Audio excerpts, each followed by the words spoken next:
자, 우리 하나님 말씀을 같이 한번 보시도록 하죠.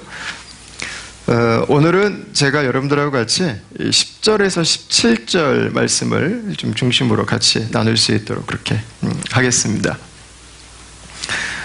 히즈 메시지라고 하는 주제로 지금 저희가 13주째 이야기를 나누고 있습니다. 누가복음 9장 51절부터 12장 59절까지 말씀은 어떻게 보면 예수님의 메시지 중에서요 가장 강력한 메시지예요. 가장 큰 도전이에요. 도전. 저는 도전이라는 표현이 맞는 것 같아요.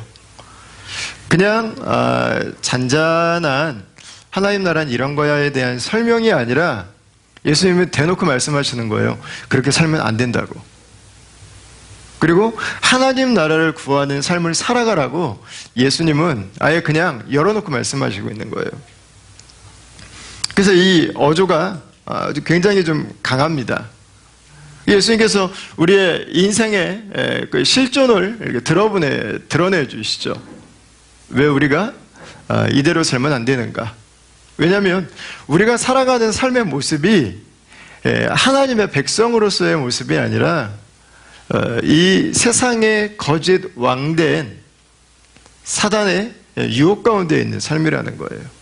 예수님께서 그 거짓 왕노릇을 하고 있는 사단을 진멸하기 위해서 이 땅에 오셨다고 예수님께서 자신이 이 땅에 오신 이유를 설명을 해주셨던 것입니다. 이런 이 가운데 살고 있는데 유대교회 지도자들은 하나님의 백성들이 이 세상을 하나님의 능력으로 살아가도록 하나님의 말씀으로 살아가도록 그들을 돕고 섬기는 것이 아니라 오히려 반대의 길을 갔어요. 그 종교라고 하는 틀 안에 너무 많은 이 규범들을 만들어 놓고 그걸 지키나 지키지 않나? 당신이 몇 가지를 지키고 있나? 그거에 대해서 포커스를 맞췄습니다. 그러니까 이거는 하나님께서 말씀해 주셨던 그 구약 성경의 핵심 메시지는 완전히 비껴가 버리고 어디 갔는지 찾을 수가 없고 그리고 자신들도 하나님 말씀대로 살지 못하고 이스라엘 백성들도 율법주의의 노예로 만들어 버린 것입니다. 예수님이 그들에게 말씀하신 거예요. 그들에게 그 잘못된 가르침을 따라 살면 안 되고 세상을 따라 살면 안 된다고. 하나님 나라가 임했다고.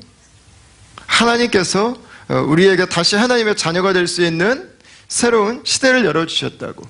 누구로? 예수님 그분으로 말미암아서. 그래서 예수님 도전하시는 거예요.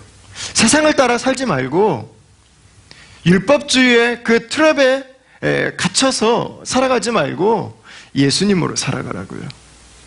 하나님의 백성으로 살아가라고요. 그 어조가 강한 이유는 무엇이겠습니까? 우리가 너무나 깊이 세상에 붙들려 살고 있기 때문에 그렇습니다. 세상이 오늘도 여전히 내 인생의 모든 것인 줄 알고 살아가기 때문에 그렇습니다. 하나님의 눈으로 보면 전혀 그렇지 않은데 말이죠.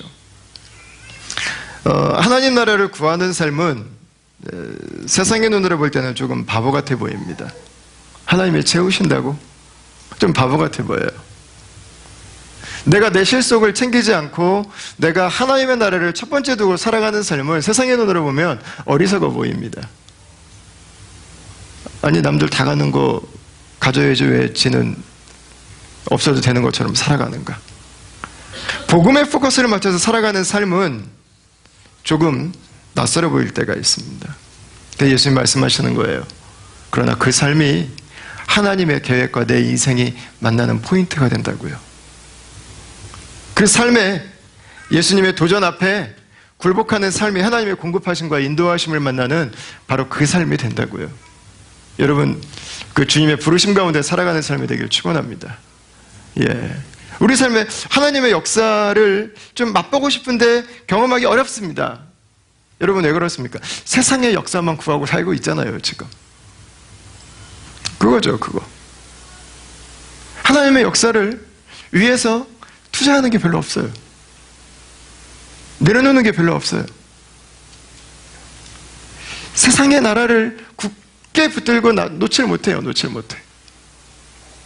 그 안에서 하나님의 역사가 이루어지는 걸 보는 것은 어려운 일이죠. 손을 놔야죠. 예. 떨어지라면 떨어져 봐야죠. 그래야 살려주시는 걸 알죠. 나누라면 나눠봐야죠. 그래야 공급하시는 걸 알죠. 복음 전하다 딱이 맞을 각오를 해야죠. 그래야 딱이 맞더라도 한 영혼이 주님을 만나는 그 감격이 뭔지를 알죠. 그죠? 그 예수님께서 말씀하신 이 삶이 우리에게 있어서 특별한 삶인가? 저는 그렇지 않다고 생각해요. 예. 우리가 진짜로 하나님의 음성을 듣기 위해서 큐티를 시작하면요, 우리는 다른 삶을 살 수밖에 없어요. 왜 그렇게 안 달라요? 큐티를 그냥 오늘 해야 되는 형식으로 돼야하기 때문에 그렇습니다. 우리가 오늘 나에게 말씀하시는 하나님의 말씀을 나에게 주시는 말씀으로 듣기 시작한다면요, 우리는 똑같이 살 수 없어요. 안 사라져요. 안 사라져. 예. 하나님이 나에게 말씀하시는데, 하나님의 음성이 나에게 들리는데, 여러분 어떻게 똑같이 살아요? 어떻게 하던 대로 살아요? 아니요. 하나님 말씀이 맞다면 똑같이 살 수 없어요. 내가 살던 삶에서 돌이킬 수밖에 없어요. 그러니까 하나님 음성을 듣는 삶을 구하면은요, 여러분 갈등이 찾아올 수밖에 없어요. 어려울 수밖에 없어요. 세상에서 쓰라고 할 수밖에 없어요. 그게 정상이에요, 정상. 왜 세상을 살아가는데 나는 아무런 갈등도 없고 고뇌도 없고 문제도 없고 이렇게 편안할 수 있을까? 여러분 한번 잘 생각해 보세요. 내가 예수님의 음성을 오늘도 구하고 찾아가 살아가고 있는가? 그러나 그 갈등이 있는 사람, 하나님의 음성을, 하나님의 말씀을 하나님의 음성으로 듣고 오늘 그 말씀을 가지고 살아가는 사람, 그 사람이 주님의 임재도 경험하게 돼요. 그 사람이 주님의 일하심도 만나게 돼요. 그 사람이 주님께서 공급하심도 치유하심도 만나게 되는 거죠. 여러분, 그 삶으로 우리가 나아갈 수 있게 되길 축원합니다. 그게 믿음의 삶이죠. 믿음의 삶. 오늘도 당연히 말씀하시지 않을 거야. 그 굳센 믿음을 가지고 오면 그냥 인생은 똑같아요. 저는 요즘에 몇 년 만에 그 태양의 후예라는 드라마를 지금 보고 있어요.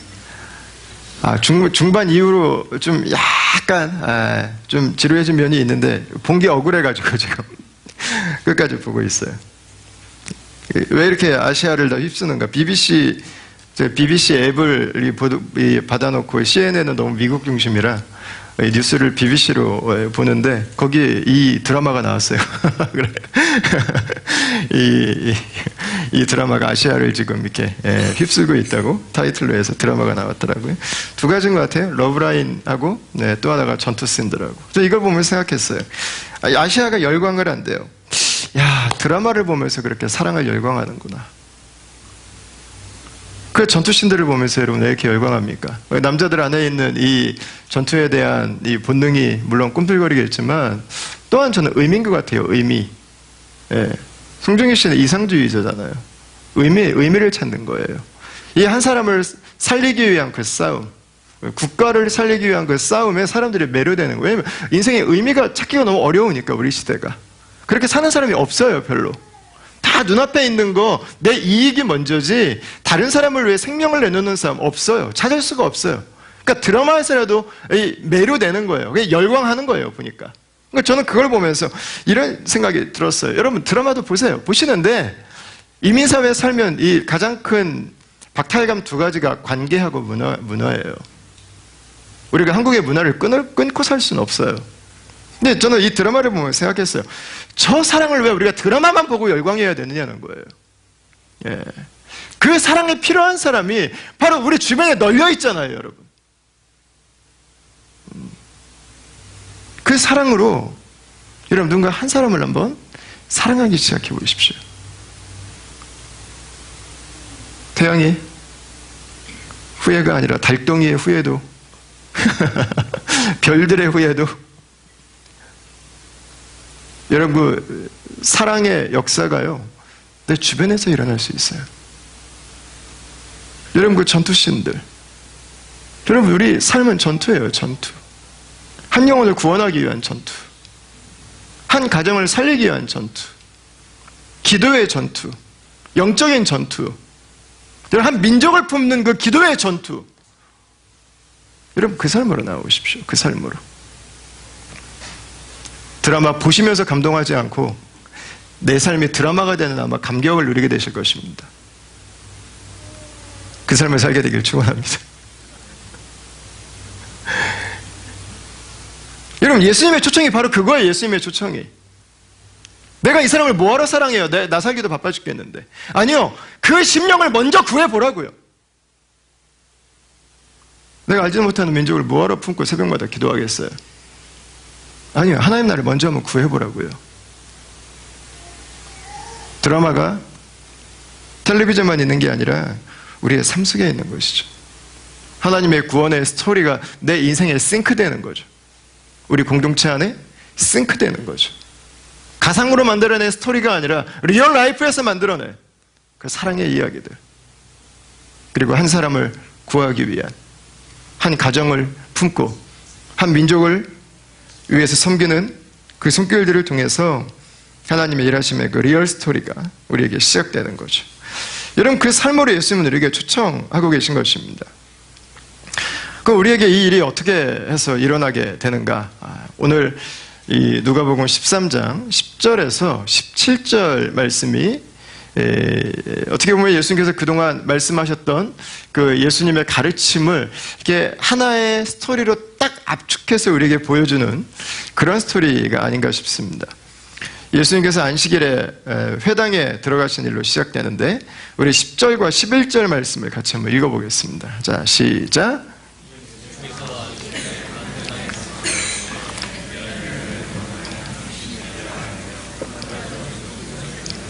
한 여자가 있더라. 아멘.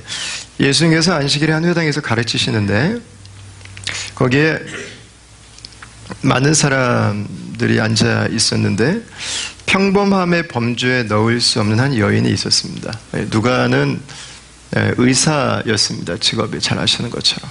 그래서 그녀의 문제를 정확하게 진단했습니다. 그래서 세 가지로 이야기를 했어요. 첫 번째, 귀신 들렸다. 귀신 들려 앓고 있다 이야기를 했습니다. 귀신 들림은 정신과적인 질환을 말하는 것이 아닙니다. 실제로 영적인 포제션을 말하는 것입니다. 우리 한국 사람들은 귀신 들림의 뭔지를 잘 알아요. 왜냐하면 우리 민족은 오랫동안 이 역사에서 멀어져 있지 않기 때문에, 이게 현재 진행형으로 존재하고 있기 때문에 바로 그거예요. 서구인들은 이걸 잘 이해하지 않아요. 근데 닥터가 볼 때는 귀신 들린 거 아픈 거는 정확히 구분할 수 있어요. 확연히 달라요. 사람이 달라요. 사람이 달라. 귀신 들렸습니다. 두 번째, 육체적으로도 꼬부라졌다 그랬어요. 그 조금도 펴지 못한다 그랬어요. 아마 이렇게 등이 척추가 이렇게 휘어 있었던 것 같습니다. 귀신이 들려서 몸이 심각한 장애를 얻게 된 것일 수도 있고요. 어쩌면 귀신이 들려서 꼬부라졌다는 표현은 귀신 들린 딸이 당한 그 학대, 방치, 버려둠에서 나온 그 결핍, 그러면서 몸에 문제가 생겨서 내적 시스템이 무너지면서 몸이 이렇게 상처와 결핍으로 형성되어져 갔을 가능성도 있죠. 이 여인의 몸이 휘었다라고 하는 이 표현은 사실은 몸만 휜 게 아니죠. 그죠? 마음이 휘어 있는 거죠. 여러분, 이 18년을 아팠다. 여러분, 얼마나 힘든 시간이었겠습니까? 얼마나 고통스러운 시간이었겠습니까? 그러니까 남들보다 더 예쁘진 않아도 똑같이 언젠가 크면 핸드백 메고 멋있는 남자와 함께 데이트를 하고 싶은, 여러분, 그 마음이 없었겠어요? 그냥 평범하게 남들 하는 것만큼만이라도 하고 싶은, 거울을 볼 때마다 절망이었겠죠. 내가 누굴 만나겠어요? 누가 나에게 오겠어요? 내 인생에 어떻게 다른 사람들이 사는 삶을 살겠어요? 여러분, 가정에는 문제가 없었겠습니까? 영적인 문제로부터 시작해서 가정의 문제, 정신적인 문제, 몸의 문제로 다 연결되어 있어요. 우리는 아프면 페인킬러 먹으면 된다고 생각하는데 사실은 그렇지 않아요. 몸에 나타나는 증상은 사실은 그 이면에 이유들이 이미 다 있어요. 이것들이 쌓여가지고 몸이 반응을 보이는 것 뿐이지 몸의 질병을 고친다고 해서 몸이 건강해지지는 않습니다. 몸은 전인적인 건강이 있어야, 모든 것들에 대한 이 건강함이 있어야 이 건강함들이 잡혀지게 되는 거죠. 그 다음에 세 번째가 있습니다. 세 번째는 여자라고 하는 것입니다. 여자라고 하는 것. 그 여자라고 하는 게 뭐가 문제인가? 이 당시에는 이 여자로 태어났다고 하는 것은 힘든 짐이었습니다. 아리스토텔레스를 여러분들이 잘 아실 텐데 철학자로서 우리는 잘 알고 있습니다. 아리스토텔레스가 했던 말 중에 유명한 여자에 대한 그 구절이 하나가 있습니다. 여자와 당나귀의 유일한 차이점은 말을 할 줄 안다는 것이다. 그게 그때 철학자였던 아리스토텔레스의 여성관이었습니다. 이 당시에 여성관이 다 그랬어요.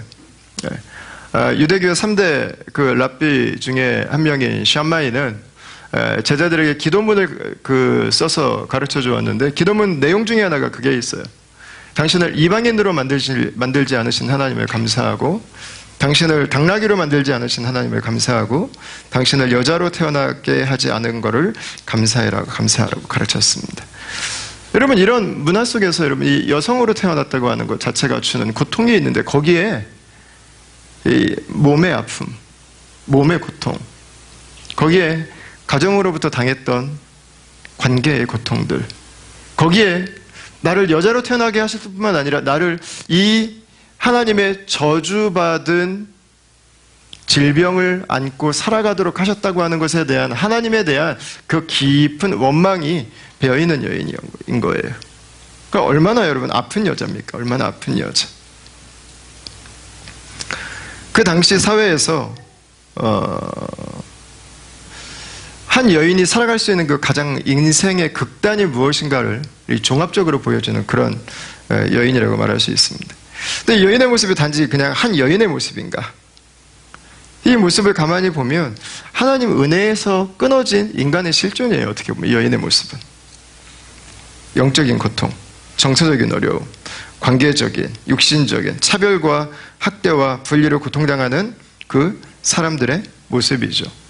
이 여인이 당하고 있는 이 고통 세 가지, 귀신 들림과 몸의 어려움과 그 다음에 여성이라고 하는 그 사회적인 차별과 편견, 여러분 이 세 가지를요 한번 여러분들이 다니셨던 단기 선교 다녀오셨던 제3세기 한번 어느 나라든지 한번 대입해 보세요. 다 맞아요. 네. 여러분 무슨 말입니까? 하나님을 떠나 있으면은 이 여인의 모습은 일리쌍이 돼요. 일리쌍. 하나님을 떠나면 우리는 우상을 숭배하게 돼 있어요. 우리는 귀신에게 붙들려 살게 돼 있어요.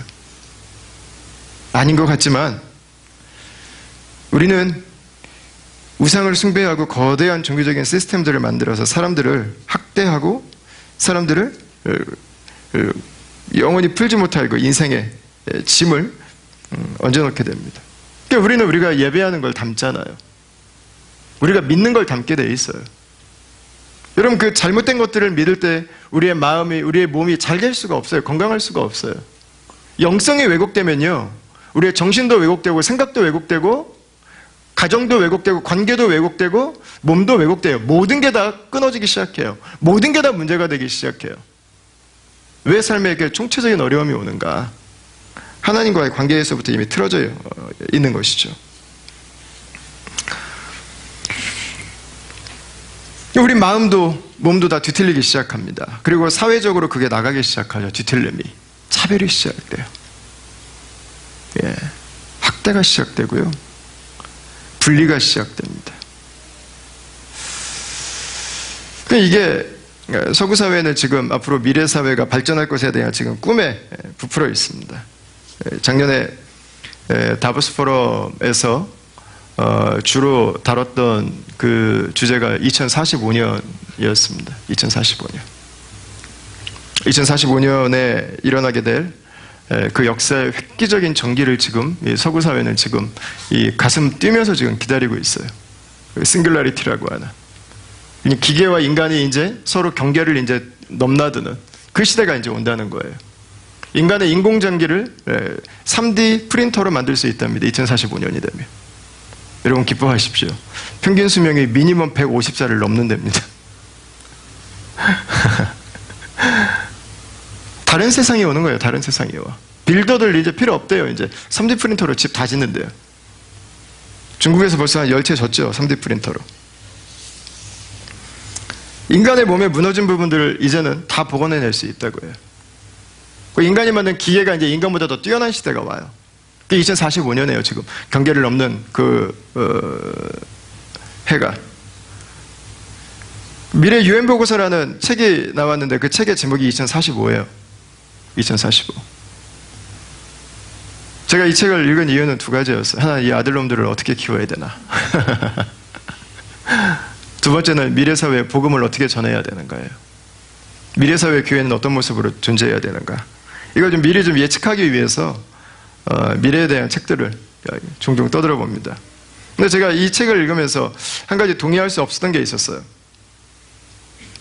점점 이 종교와 사람들이 멀어질 거라는 거예요. 왜냐면 인간의 수명이 워낙 길어지니까 이제 150살, 200살 사니까 사람들이 종교와 점점 멀어질 거라는 이야기를 해요. 근데 저는 정반대의 질문이 들어요. 인간이 기계와 살면서 인간의 인생의 의미를 찾을 수 있을까? 기계가 인간보다 더 우세해지는 그 시점에서 인간들이 과연 자부심을 가지고 세상을 살아갈 수 있을까? 나의 정체성과 내 삶의 목적과 내 삶이 어느 방향으로 가야 되는지에 대한 그 회의와 그 질문에 대해서 과연 기계들이 답을 줄 수 있느냐는 거예요. 저는 반대가 맞는 것 같아요. 반대가. 오히려 미래사회에 복음은 더 필요하죠. 삶에 쫓길수록, 인간이 가벼워질수록, 인간이 부속화되면 될수록 여러분 복음은 더 강력하게 필요한 것이죠. 여러분 이 여인의 모습이 미래사회에는 없어지겠는가? 그 정도로 과학기술이 발전하고 이젠 DNA 하나만 있으면 내 몸에 필요한 모든 장기들을 만들어내는 시대가 온다면 반영구적으로 인간들이 만들어낸 그 기계들이 인간의 역할들을 대신하면서 인간들이 편안하게 아무 일 안 하고 살아간다면 여러분 미래사회에는 여인의 모습은 없어지겠는가? 아니 여러분 똑같을 거예요. 잘못된 것을 믿고 잘못된 걸 기대하고 살아가면 거기에는 또 다른 문제들이 생겨지게 됩니다. 사실 뭐 미래로 가지 않아도 되잖아요. 이 성경이 쓰이던 시대에는 여성이 차별받았는데 오늘날 시대에 이제 남성들이 차별받는 시대가 됐잖아요, 이제. 저는 요즘에 30대 부부들 이 관계 다이내믹을 보면서요, 우리 자녀 세대 가면 이제는 시부모하고 며느리 갈등은 아마 없어질 것 같아요. 이제는 장모하고 사위 사이의 갈등이 첨예하게 일어나게 될 것 같아요. 지금 우리가 지금 이 트렌드 안에 지금 서 있어요, 보니까. 그럼 아마 갈 거예요, 이제는. 남성이 차별당하는 사회가 와요. 이제 여성들의 파워가 점점 커지기 때문에. 그럼 누군가는 차별을 받아요, 누군가는 차별을 받아. 복음이 없다면은요, 누군가는 고통을 당하게 돼 있어요. 누군가는 그 외로움과 혼란과 홀로 존재하기 때문에 찾아오는 그 관계의 미숙함들과 가벼움들을 안고 고통하게 되어 있습니다. 여러분, 문명이 발전한다고 그래서 과학과 지식이 늘어난다고 그래서 이 인생이 달라지지는 않습니다. 이 인생의 문제는 하나님을 만나야 답이 나와요. 우리가 만들어낸 무엇이 우리 인생을 책임져 줄 수는 없어요. 이 귀신 들림이라고 하는 것이 제3세계에서는 하나님을 다른 우상으로 만드는 것으로 나타날 때가 많죠. 근데 서구에서는 하나님 없음으로 점점 흘러간다고 생각합니다. 그래서 우리는 그걸 보통 무신론이라고 이야기를 해요. 그런데 여러분 한번 가만히 보세요. 세상에 무신론이 존재하나? 세상에 무신론은 없어요. 하나님 없다고 말하는 사람들도 하나님은 있어요. 그것이 그가 가지고 있는 게 하나님이 될 수도 있고요. 무신론의 진짜 민낯은 무엇입니까? 무신론의 진짜 민낯은 내가 하나님이라는 거예요. 내가 하나님이라는 거. 왜 하나님을 거절해요? 내가 하나님 돼야 되기 때문에. 하나님을 거절하는 거예요. 나로 잘 살 수 있기 때문에. 나로 충분하기 때문에. 하나님을 거절하는 거죠. 여러분, 이걸 뭐라고 그래요? 이거를 죄라고 그래요, 성경에서. 서구는 정직하게 죄의 민낯을 점점 드러내고 있는 거예요. 제3세계는 우상을 섬기면서 드러내고 있는 거고, 서구는 내가 하나님이 되어서 결국은 하나님을 거절하는 모습으로 끌고 가는 것이죠. 사단의 역사의 절정은 뭡니까? 네가 하나님이 되라는 거 아니에요. 네가 하나님이라는 거 아니에요. 너는 절대로 무시당하면 안 된다는 거 아니에요. 네 주장이 반드시 관철돼야 된다는 거 아니에요. 네가 이겨야 된다는 거 아니에요. 당신이 하나님이 되어야 된다고 하는 거. 당신이 하나님 노릇하라고 하는 거. 여러분, 이게 죄의 중심입니다. 이게 죄의 슬로건입니다. 문명이 아무리 발전해도 인간이 죄에 붙들려 있는 한은 여인에게 나타나는 이 세 가지의 고통은 여러분 역사에서 떠날 수 없는 주제가 될 것입니다. 이 여인의 고통은 다 어디서 왔어요? 다 죄에서 왔어요. 죄에서. 다른 말로 바꾸면 하나님 없음에서. 하나님의 은혜가 더 이상 비치지 않기 때문에 온 것입니다. 자, 근데 오늘 이 본문을 보면요, 좀 하나의 아이러니를 우리가 만나게 됩니다. 1절을 한번 다시 한번 보시겠어요? 10절입니다. 이 여인이 지금 어디에 있습니까? 18년 동안 귀신에게 붙들려서 몸도 고통당하고 관계도 고통당하고 가정으로도 고통당하고 사회에서도 차별당하고 이 모든 그 죄의 고통을 한 몸에 안고 사는 그 죄의 총체적 아픔 안에 있는 한 여인인데, 이 여인이 어디 있습니까 지금?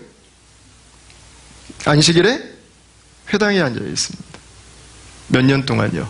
18년 동안. 여러분, 여기서 좀 아이러니가 느껴지지 않으세요? 회당은 뭐 하는 곳입니까? 회당은 하나님의 말씀을 나누는 곳입니다. 회당은 어떤 곳입니까? 유대인들이 하나님의 백성들의 모임이라고 여겼던 곳이 바로 회당이었습니다. 그런데 그곳에 지금 누가 있어요? 18년 동안 귀신 들린 여인이 앉아 있어. 이상하지 않으세요? 교회를 18년을 나갔는데 귀신이 버젓이 앉아 있어. 이런 뭘 말하는 거예요? 회당의 영적 무능이에요. 영적 무능. 회당의 영적 무능. 영적으로 죽어 있어요. 하나님의 말씀이, 이 여호와의 영광이 귀신 들린 한 사람을 치유하지 못하는 그 영적인 권위가, 영적인 생명력이 땅에 떨어져 버린, 여러분, 그 시대의 고통과 아픔을 보여주고 있다고 하는 것입니다. 18년을 교회 나갔는데, 18년을 교회 문턱을 밟았는데 내 삶에 하나님의 역사가 없습니다. 내 중심에 하나님이 없습니다. 내 생각에 하나님이 없습니다. 우리 가정에 하나님이 없습니다. 치유도 없고 회복도 없고 여전히 인생은 절망스러운 것이고 여전히 삶은 아프기만 한 것이고 여전히 오늘도 버티기만 해야 되는, 하나님의 생명과 하나님의 능력은 오갈 데 없는, 진리가 종교로 전락해버린 그 유대교의 무능을 보여주고 있고, 동시에 죄에 붙들려서 하나님 백성들이 세상의 종으로 살아가는 그 인간의 무능을 동시에 보여주고 있는 것이죠. 여러분, 저는 여기서 한번 질문을 던져보면 좋을 것 같아요. 교회는 어떤가라는 것입니다. 저희 교회는 감사하게 아직 18년이 안 돼가지고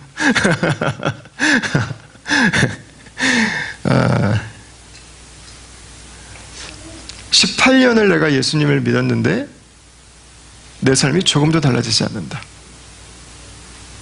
여러분, 그러면 한번 퀘스천을 한번 던져봐야 돼요. 내가 18년을 예수님과 함께 살았음에도 불구하고 여전히 오늘도 내 안에 예수께서 사시지 않고 나만 살아있다. 18년 전과 오늘 우리 가정이 예수님 안에서 변화된 것이 조금도 없다. 그걸 한번 물어봐야 돼요. 한번 질문을 한번 던져봐야 돼요. 나에게 교회는 무엇인가? 나에게 믿음은 무엇인가? 죽어 있는 거 아닌가? 어딘가 닫혀 있는 거 아닌가? 여러분, 뒤집어져야죠. 뒤집어져야지. 네? 어떻게 18년을 하나님의 영광 앞에 나가는데 그 마음이 여러분 똑같을 수가 있어요? 갈수록 더 그분을 사랑해야지. 갈수록 더 그분이 기뻐야지. 갈수록 더 그분을 위한 내 마음이 신실해져야지. 갈수록 더 우리 가정 안에서 내 삶에 예수의 모습이 드러나야지. 나는 죽고 내 안에 그리스도가 사시는 이 변화의 역사가 날마다 내 삶에 새롭게 돼야지. 여러분, 18년이 됐는데 똑같은 모습을 가지고 살아간다. 여러분, 얼마나 끔찍한 일입니까? 그 교회는 성령의 공동체가 아닐 거예요. 그 교회는 죄의 공동체예요.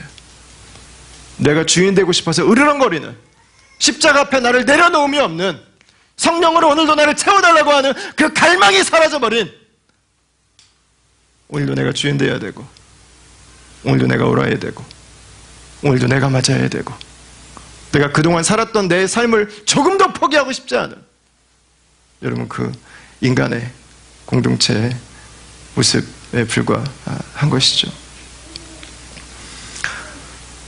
여러분, 저는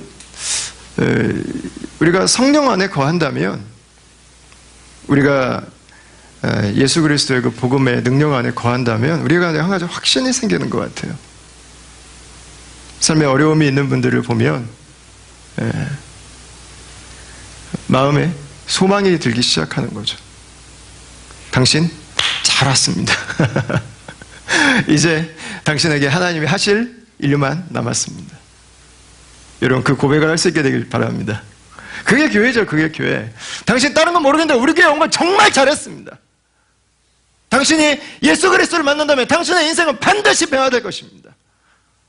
어떤 모습으로, 어떤 고통과 어떤 아픔과 어떤 깨짐과 어떤 죄의 결과들로 인해서 내 삶이 망가지고 부서지고 아프고 눈물겨운지 모르겠지만 당신의 삶에 이제 소망이 시작됐습니다. 왜? 내가 당신을 위해 기도를 시작할 것이기 때문에. 왜? 주의 마음으로 내가 당신을 섬기기 시작할 것이기 때문에. 왜? 우리 공동체에 그동안 역사하셨던 주의 은혜가 오늘도 당신을 채우실 것이기 때문에. 여러분, 그 확신이 있어야죠. 확신이. 예. 교회를 18년을 다니면서도 교회 가는 게 그냥 그렇지 뭐. 뻔하지 뭐. 성경 읽어봐야 뻔하지 뭐. 기도해봐야 그런 것이 뭐.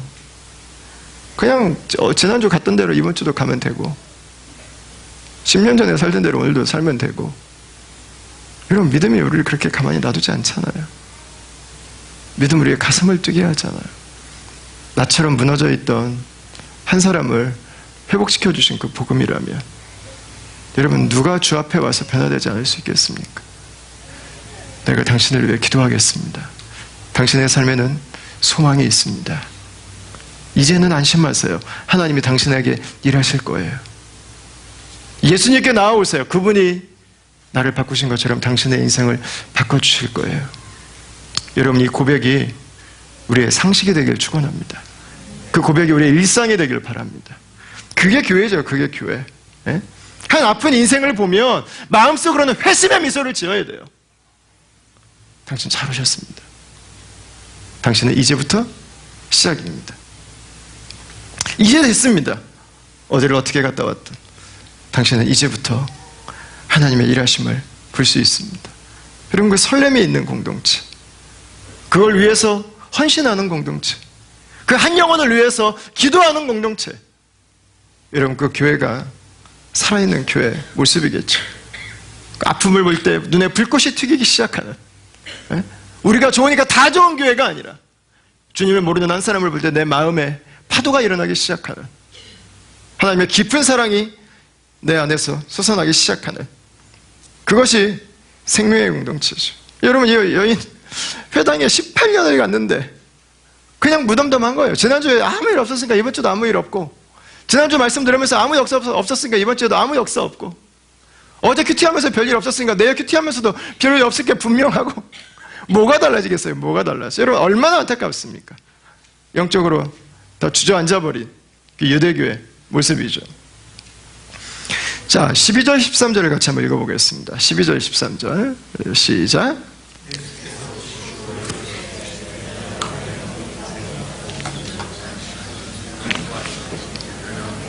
펴고 하나님께 영광을 돌리는지라. 아멘.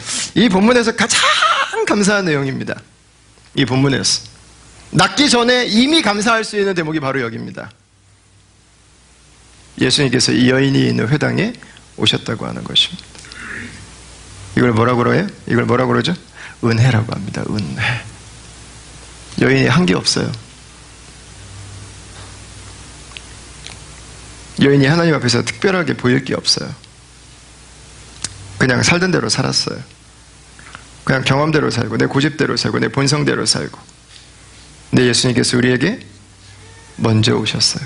이게 은혜입니다. 은혜. 은혜는 무엇인가를 해주신 것부터 시작하지 않아요.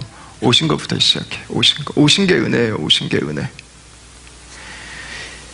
예수님이 이 회당에 찾아가셔서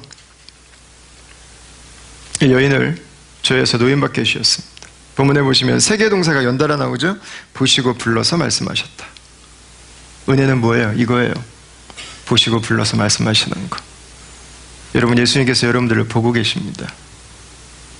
예수님 여러분들의 이름을 부르시는 분입니다. 예수님께서 그분께서 여러분들에게 말씀하시는 분이십니다. 여러분, 이 세 가지가 있다면요, 인생의 변화는 이미 시작된 거예요. 여인을 묶고 있는 죄의 고리가 끊어지기 시작합니다. 여인이 자유를 얻습니다. 귀신이 떠나고 몸이 회복되고 많은 사람들 중에서 나를 부르신 그 예수님의 부르심으로 이 여인은 존귀한 여인이 됩니다. 버림받은 여인이 아닙니다. 예수님께서 구별한 여인이 되기 시작하는 것입니다. 여러분, 나는 우리가 예배할 때마다, 우리가 찬양할 때마다, 우리가 하나님의 말씀을 나눌 때마다 우리 예수님께서 우리에게 말씀하시는 것들을 듣게 되길 축원합니다. 이게 은혜예요. 은혜. 예. 누구도 먼저 예수님에게 간 사람이 없어요. 누구도 먼저 하나님에게 간 사람이 없어요. 나의 의로움으로, 나의 열심으로, 나의 노력으로 간 사람이 없어요. 근데 예수님께서 그녀에게 먼저 가셨어요. 먼저 그녀의 이름을 불러주셨고, 그리고 먼저 그녀에게 말씀해 주셨습니다. 항상 움츠려 있던 그 인생이, 항상 어두워 있던 그 인생이, 항상 눌려 있던 그 인생이 자기는 하나님의 저주받은 인생이라고 하는 확신을 가지고 있던 여인에게 변화가 일어납니다. 변화가 어떻게 기록이 돼요? 곧 펴고 이렇게 기록을 했습니다. 예수님을 만난 사람들의 특징이 뭡니까? 펴져요. 펴져요. 예외 없어요. 보면은 예수님 만난 사람들의 특징은요, 펴져요. 쫙쫙 펴져요. 성령께서 은혜의 다리미로 쫙쫙 펴주세요. 이 경직되어 있고 굳어있던 이 안면 근육들이 펴지기 시작하죠. 그리고 항상 이 굳어있고 이 어긋나가 있던 우리의 생각들이 펴지기 시작해요. 다른 사람들을 바라보는 우리의 관점이 펴지기 시작해요. 펴져요. 이렇게 움츠러 있지 않아요. 이렇게 막 음침한데 이렇게 숨어 있지 않아요. 어둡지 않아요. 다 오픈돼서 쫙쫙 펴져요. 그러니까 예수님 만난 사람들의 특징은 보면은 이 방향이 선명하게 나 있어요. 방향이 선명하게 나 있어요. 그 얼굴들이 얼굴도 펴지고 생각도 펴지고 삶도 펴지고 쭉쭉 펴지죠. 어제 시드니 아버지 학교에서 강의를 하고 하는데 한 형제가 나와서 간증을 하는데 아주 감사하게 솔직하게 간증을 나누어 주시더라고요. 이게 분노 컨트롤이 잘 안 되는 형제였나 봐요. 아내한테도 항상 힘으로 또 소리로 아내를 제압하고, 그리고 한번 아들들도 힘으로 이게 컨트롤하려고 하는데 아들들이 크면 안 되잖아요, 잘. 그래서 이 큰아들이 게임 중독 증세가 좀 있었는데, 큰아들이 게임을 하고 있는데 방에 들어가지고 너무 막 열이 받아가지고 새벽까지 게임을 하고 있었대요. 그래도 아버지가 좀 참았어야 되는데, 뭐 그럴 수도 있지 하고 넘기셨어야 되는데, 그래서 그 아이를 그냥 이 이 폭력을 행사하신 거예요. 그리고 그 프린터를 집어가지고 그냥 던져버리셨어요. 그래서 이 컴퓨터도 날아가 버리고 그 이야기를 하시더라고요. 자기가 얼마나의 분노에 술에 찌들어서 살았는지. 그러면서 교회는 또 열심히 섬기셨어요. 또 보니까. 네. 근데 이분이 예수님을 만나고 문제가 나에게 있다고 하는 걸 발견하기 시작하셨어요. 이 아내가 왜 이럴까? 항상 아내 탓을 했는데 자기한테 문제가 있는 걸 보기 시작했어요. 이 자식들이 왜 이럴까 생각했는데 문제가 나에게 있는 걸 보기 시작했어요. 그래서 아버지가 회개가 시작돼요. 회개가.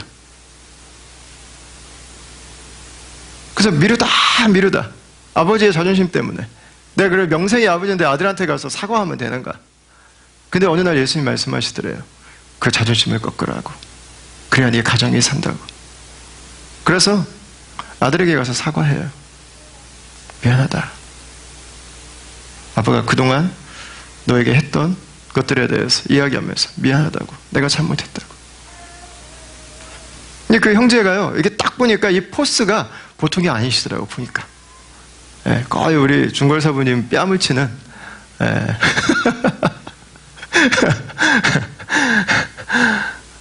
근데 이 스마일이요, 아주 멋지게 바뀌셨어요, 보니까.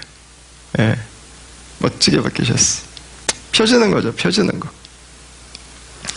두 번째는 하나님께 영광을 돌리기 시작합니다. 하나님께 영광을 돌린다. 하나님께 서운한 것들이 있었죠. 근데 그게 영광으로 바뀝니다. 저는 이 사이에 회개가 있었을 거라고 생각해요. 뭐 회개? 아니 그렇게 고통당했는데 무슨 회개? 아니 그렇게 어려웠는데 무슨 회개를 하냔 말이에요. 아니요. 회개가 나오죠. 왜요? 하나님이 나를 미워하신 게 아닌데. 나의 고통은 어디서 왔어요? 하나님에게서 왔어요? 아니요. 죄에게서 나왔어요. 죄에게서 나왔어요. 왜 유별난 나를 사람들이 학대하고 차별해요? 왜 방치해버려요? 죄의 결과 아니에요. 하나님이 나를 방치하셨나요, 여러분? 아니요. 죄예요, 죄. 우리를 무너뜨리는 것은. 죄로 인한 우리의 육신의 연약함들이 우리를 고통스럽게 만들고 있는 거죠. 여러분, 예수님께서 나의 이름을 부르시고 예수님이 나를 고쳐주시고 예수님이 나를 귀신으로 자유케 하실 때 여러분, 이 여인은 뭘 받겠어요? 하나님이 나에게서 등 돌리신 것이 아니었구나. 그걸 만났겠죠. 아, 죄 때문에 귀신들이 득세하는 것처럼 보였고 죄 때문에 사람들이 나를 차별했고 죄 때문에 나에게 이 고통이 찾아왔었는데 나는 그 책임을 하나님께 돌리고 있었구나. 하나님 미안해요. 내가 하나님을 너무 몰랐던 것 같아요. 방향이 바뀌어요. 그죠? 영광 돌리기 시작하죠. 여러분, 하나님의 영광은 그냥 나오지 않습니다. 회개가 있어야 나옵니다. 내 삶이 하나님을 향해서 나아가기 위해서는 내가 무엇을 바라보고 살았는지를 회개할 수 있어야 됩니다. 여러분, 회개는 딴 거 아니에요. 이 여인도 중심에 붙들고 있는 것은 뭐예요? 나예요, 나. 하나님이 어떻게 나를 이룰 수 있느냐는 거죠. 하나님보다 내가 더 중요했던 거예요. 근데 이제 비로소 알게 되는 거예요. 나를 붙들고 있는 것은 사단이었고 나를 치유하시는 분은 하나님이라고 하는 것을 발견하게 되는 거죠. 깨닫게 되는 거죠. 가족들은 나를 버렸지만 하나님은 나를 기억하셨다고 하는 것을 바라보게 되는 거죠. 그 영광 돌리고 찬양이 나오기 시작합니다. 이게 이제 진짜죠. 이게 진짜 찬양이죠. 이 인생으로 드리는 찬양. 그냥 왜 찬양팀 하세요? 아, 저는 노래를 좋아해요. 그게 무슨 찬양이에요? 그게 노래 좋아하는 거지. 그거 뭐 대중가요 해도 되고 뭐 해도 되고 다 해도 되는 거 아니에요? 왜 찬양이에요? 찬양은 입으로 부르는 게 아니에요. 찬양은 이 인생으로 부르는 거예요. 찬양은 삶으로 드리는 거죠. 왜? 내 삶의 주인이 하나님이시. 내 삶으로, 내 인생으로 만난 그 하나님을 인생으로 높여드리는 것. 그게 찬양인 거죠. 자, 여러분, 얼마나 이 기가 막힌 역사입니까? 얼마나 아름다운 역사입니까? 얼마나 여러분 이 눈물겨운 역사입니까? 그죠? 이 여인을 우리가 이런 일이 일어난다면 누구나 다 찾아가서 안아주고 축하해주고 박수 쳐주고 여러분 격려해줘야 되는 거 아니에요? 근데 다 좋아하는가? 그렇지 않습니다. 누가복음 13장 14절 한번 보십시오. 우리 같이 한번 읽어보겠습니다. 시작.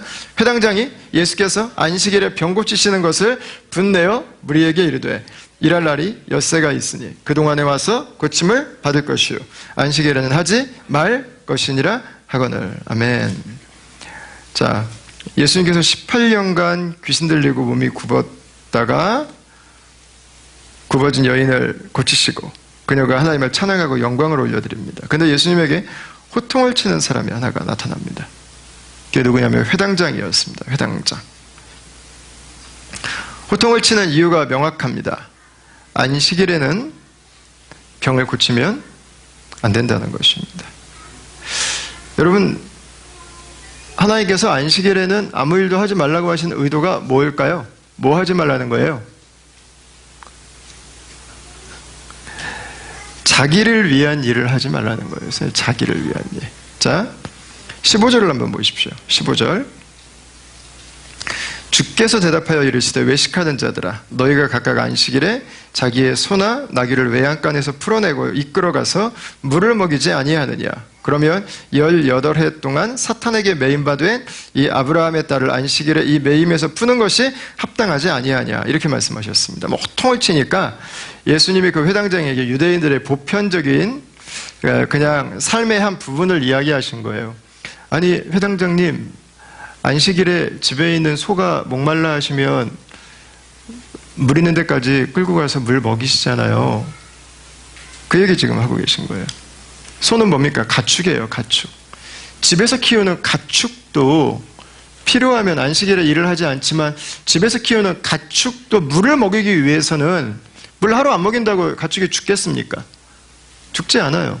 물을 먹이러 가는데 하물며 이 아브라함의 딸을 이라고 했어요. 아브라함의 딸을 이라고 하는 표현에는 뭐가 있습니까?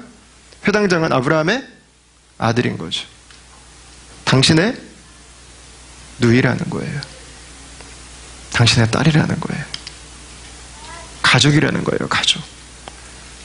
아니 가축도 동물도 목마른 상태에서도 물을 먹이기 위해서 가는데 어떻게 당신의 누이가 당신의 딸이 지금 사단에게 붙잡혀 있는데 그것을 가로막을 수가 있느냐는 것입니다. 그게 마땅한 거 아닙니까? 당연한 것이죠. 당연한 거. 여러분, 회당장이 왜 이렇게 승질을 냈을까요? 예수님이 안식일을 어겨서였을까요? 겉으로는 그런 것 같아요. 근데 저는 본문을 묵상하다가 그 생각을 한번 해봤어요. 혹시 이 여자를 예수님이 고쳐서 그런 거 아닐까?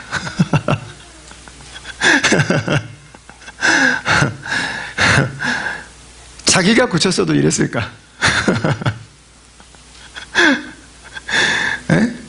이 자기가 고쳐야 되는데 말이죠. 내가 명색의 리더인데 이 공동체 내가 리더인데 내가 말씀 읽고 내가 기도할 때는 안 고쳐지다가 예수님이 와서 말씀하시니까 나은 거죠. 여러분 왜 이렇게 회당장이 나타나서 갑자기 갑질을 시작합니까? 이 예수님이 여인을 고친 게 율법적으로 문제가 될 수 있습니까? 없습니다. 회당장에 이렇게 나서는 이유는 뭐예요? 내가 하지 못한 거예요. 내가 하고 싶은 거예요. 다 용서하지만 나보다 이쁜 것은 용서 못하는 다 용서하지만 나보다 서방 잘 만난 것은 용서 못하는 다 용서하지만 나보다 연봉 많은 것들은 용서 못하는 나보다 능력 있는 존재에 대한 나를 좀 더 내세워야 되는데 내가 좀 더 드러나야 되는데 내가 조금 더 인정받아야 되는데 예수님 때문에 자기가 묻혀버린 거죠.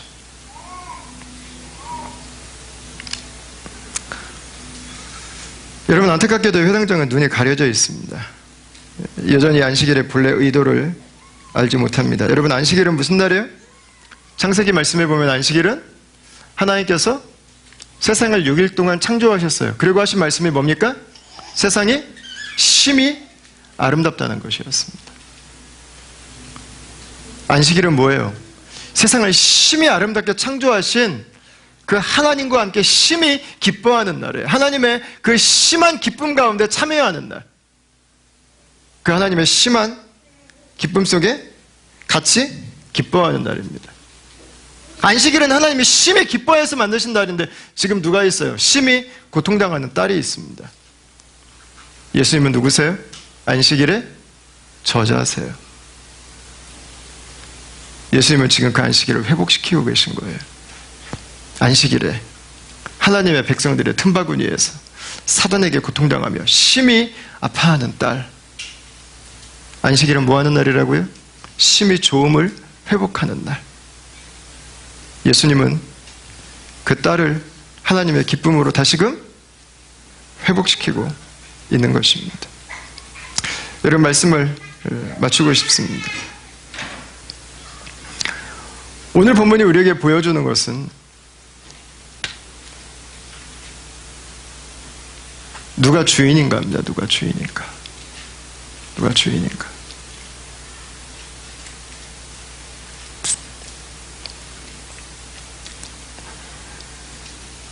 예수님은 안식일의 주인이세요. 예수님은 귀신을 멸하시는 분이세요. 예수님은 죄로 붙들린 우리의 인생을 그분의 은혜로 자유케 하시는 분이세요. 예수님은 구약에서 말씀하셨던 그 완전한 회복을 우리에게 선물해 주시는 분이십니다. 여러분, 저와 여러분들이 이 주일날 예배하기 위해서 주님의 전에 나왔는데, 여러분, 저와 여러분들이 예수님 이분을 더욱 기뻐할 수 있게 되기를 바랍니다. 교회의 주인은 예수님이셔야 됩니다. 예배의 주인은 예수님이십니다. 우리가 예배를 잘 드렸다고 하는 것은 예배가 다 끝난 이후에 내 삶이 예수님께 한 걸음 더 가까이 나아가는 것을 말합니다. 내 삶이 예수님 그분을 더 기뻐하게 되는 것을 말하는 것입니다. 예수님께서는 오늘 우리에게 보여주고 계세요. 죄 가운데서 세상을 회복하시는 그 하나님의 모습을. 그리고 우리로 추청하세요. 세상을 따라 살지 말고 예수께서 우리에게 주신 그 하나님 나라의 능력을 붙들고 살아가라고 말씀하고 계신 것입니다. 여러분, 이 안식일에 우리가 그 주님을 더 온전히 높여드리는 날이 될 수 있기를 바랍니다. 그리고 그 주님의 능력이 우리를 통해서 또한 세상 가운데 흘러가는 여러분 그런 공동체가 될 수 있기를 바랍니다.